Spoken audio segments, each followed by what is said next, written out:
Ladies and gentlemen, time is free, but it's priceless. You can't own it, but you can use it. The richest person in the world and the poorest person on the street both have 24 hours a day. What separates the two is not money, it's how they use their time. If I told you that in just 7 days you could take control of your time, would you believe me? Most people wouldn't. They think mastering time is about buying expensive planners, downloading apps, or attending seminars. Let me tell you the truth. Mastering your time is about mastering yourself. On the first day of mastering your time, your only task is to observe. That's it. Don't rush into planning. Don't try to fix anything yet. Just pay attention. Carry a notebook with you, or use the Notes app on your phone if you must, and track exactly how you're spending every hour. From the moment you wake up to the moment you sleep, write it all down. You may think you already know how your day goes. You wake up, go to work or school, eat meals, maybe scroll through your phone, handle a few tasks, talk to people, and go to bed. Simple, right? But when you track every action, every distraction, and every interruption, something happens. Reality hits. You'll be surprised how often we lose time in the small gaps. 10 minutes waiting for a ride becomes 25. 5 minutes checking social media turns into 40. A quick break becomes a long escape. We don't waste time in big blocks. We lose it in little leagues, slowly, quietly, until the day is gone and we wonder where it went. This day isn't about judging yourself. If you waste time, write it down. If you procrastinate, note it. Be honest. This is your mirror. And mirrors don't lie. They just reflect. People spend more time planning vacations than planning their week. That's because looking closely at how we spend our days can be uncomfortable. But discomfort is the beginning of growth. By simply becoming aware of your time, you're already ahead of most people. At the end of the day, review your notes. Ask yourself, what patterns do I see? Where did my energy go? Where did I feel in control? And where did I lose it? Remember this. You cannot change what you refuse to see. Day one is not about doing more. It's about seeing more, seeing clearly. Because until you truly know where your time is going, you'll never be able to lead it in the direction you want. On the second day, it's time to act, but not by doing more. In fact, today is about doing less. Once you've seen where your time is going, you'll realize that a big chunk of your energy is being eaten not by tasks that matter, but by noise, distractions, low-value activities, pointless scrolling, reactive replies, uninvited conversations. This is the noise that drowns your focus quietly and daily. Now you need to cut it. Look back at your notes from yesterday. Identify at least 3 things that consumed your time but gave you little or nothing in return.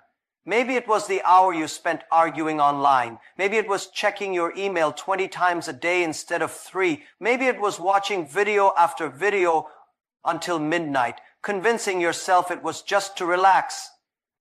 Be honest again. But now, be ruthless.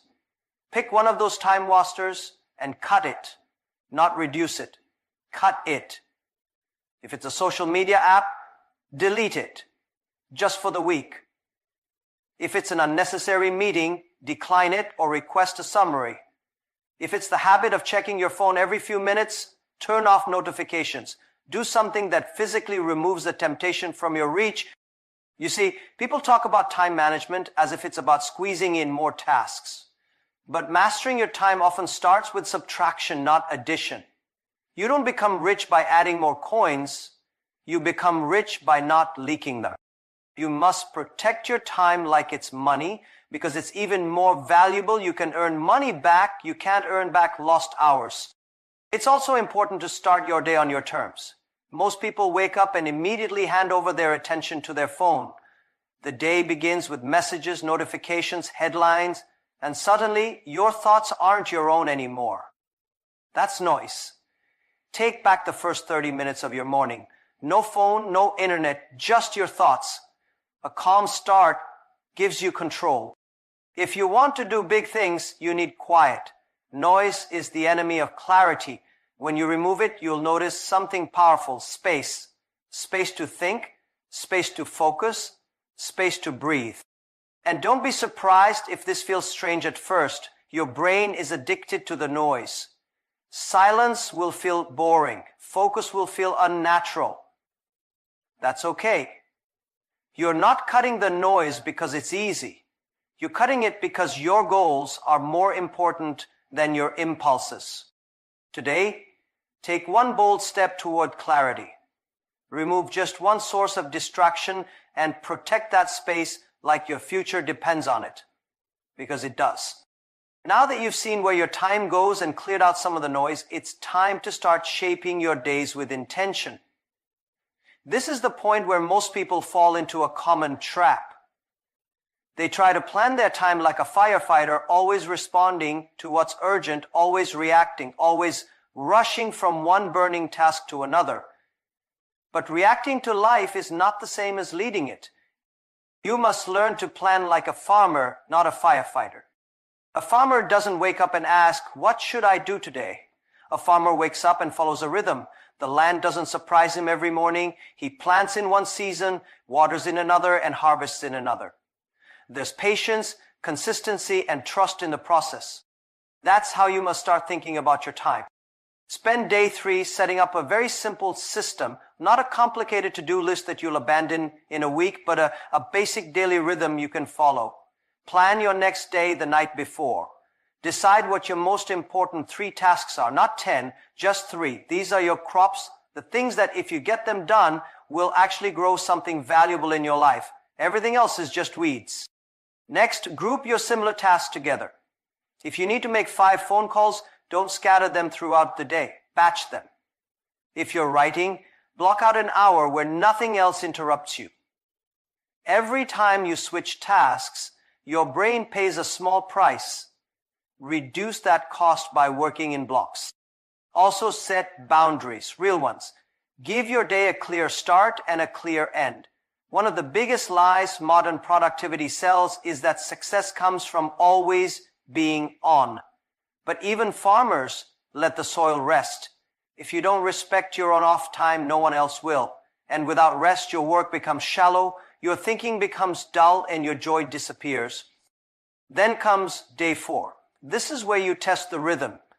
Live your day based on the plan you made the night before. You'll notice 2 things happen. 1, you'll get more done than you thought.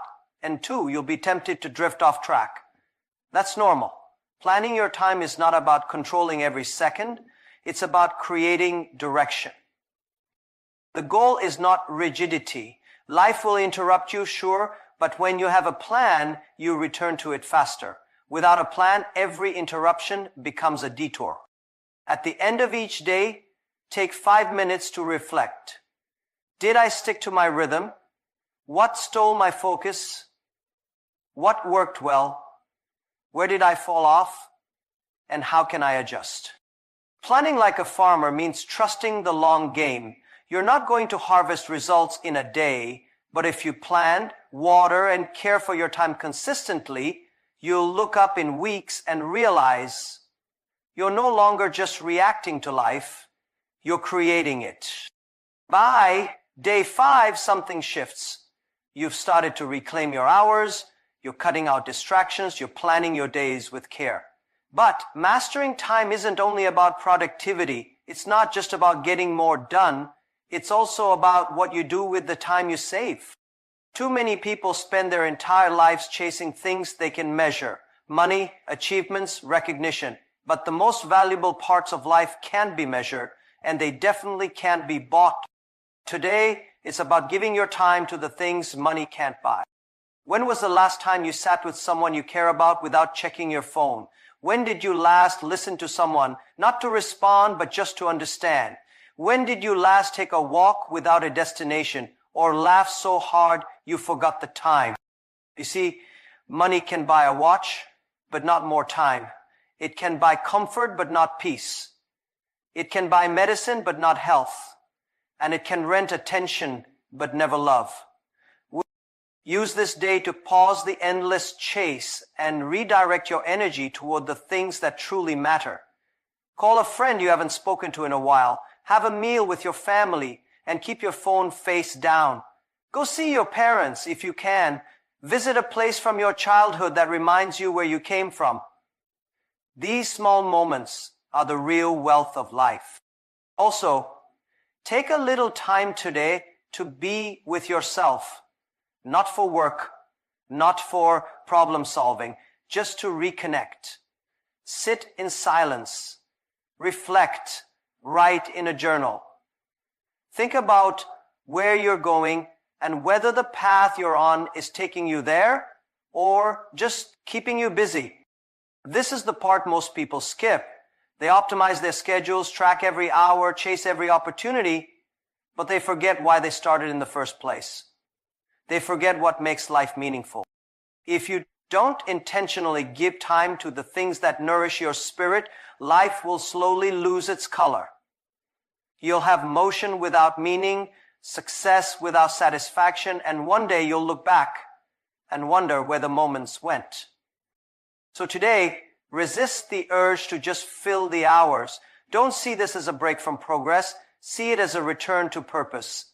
Because the time you give to people you love, to memories that matter, to the health of your body and the stillness of your mind, that is the time that pays you back forever.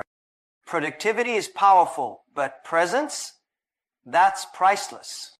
As you reach day 6 and 7, it's time to put everything into motion, and more importantly, to let go of the illusion that you'll get it all right on the first try. By now, you've watched how you spend your time, removed distractions, built a basic structure, and given energy to what matters most. You've laid a solid foundation, but these final 2 days are about testing that foundation in the real world. Because planning is easy. Execution is where most people stumble. And here's the truth, you will stumble. Your routine will get thrown off. You'll fall back into old habits. You might sleep through an alarm, miss a task, waste an hour here or there. That's not failure. That's feedback. The most dangerous mindset you can have right now is perfectionism.